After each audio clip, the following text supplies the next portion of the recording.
Now, tonight's Newsmaker. It was another day on the picket lines for employees of Halifax Water. Management and the union have failed to reach an agreement on a contract. The big stumbling block? Pensions. Pension busting.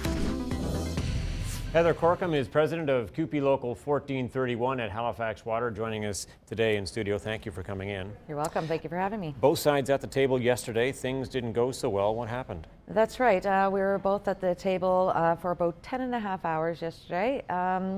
Basically, we both went back with the hope that we would be able to settle an agreement, and it didn't happen.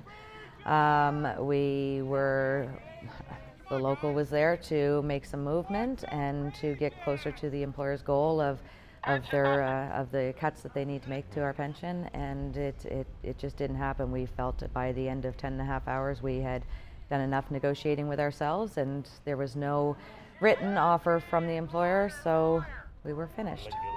They left too. The pension being the big issue, it's underfunded.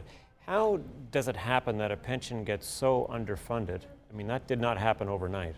No, it didn't, and I guess, I'm certainly not an expert. However, my understanding is that it gets underfunded because investments don't do so well.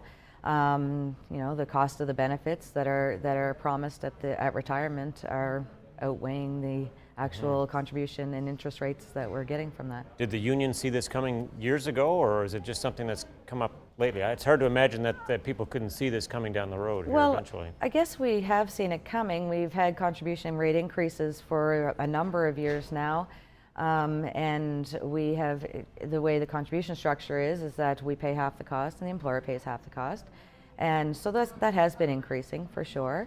When we entered negotiations in February 2014, the employer came to the table with a mandate that the benefits be cut quite drastically in order to put that funding level down to approximately a current service cost of approximately 18% for a total both sides.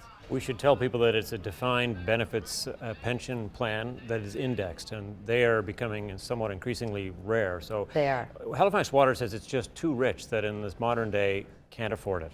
What do you make of that? Well, what I make of that is that we are willing to fund it. We are certainly willing to make some cuts. I would say some very big concessions, considering we're talking about people's retirement security.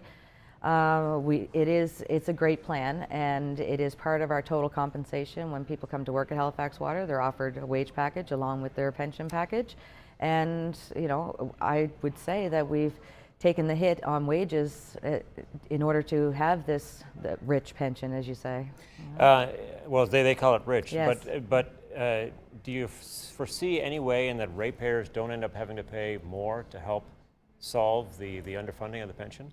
Absolutely, and we have worked with Halifax Water to make some cuts. We've worked with them on their actuarial valuation, which shows that the $27 million unfunded liability can actually be brought down to approximately $15 million, and possibly less, and just by reworking of some numbers and making these cuts.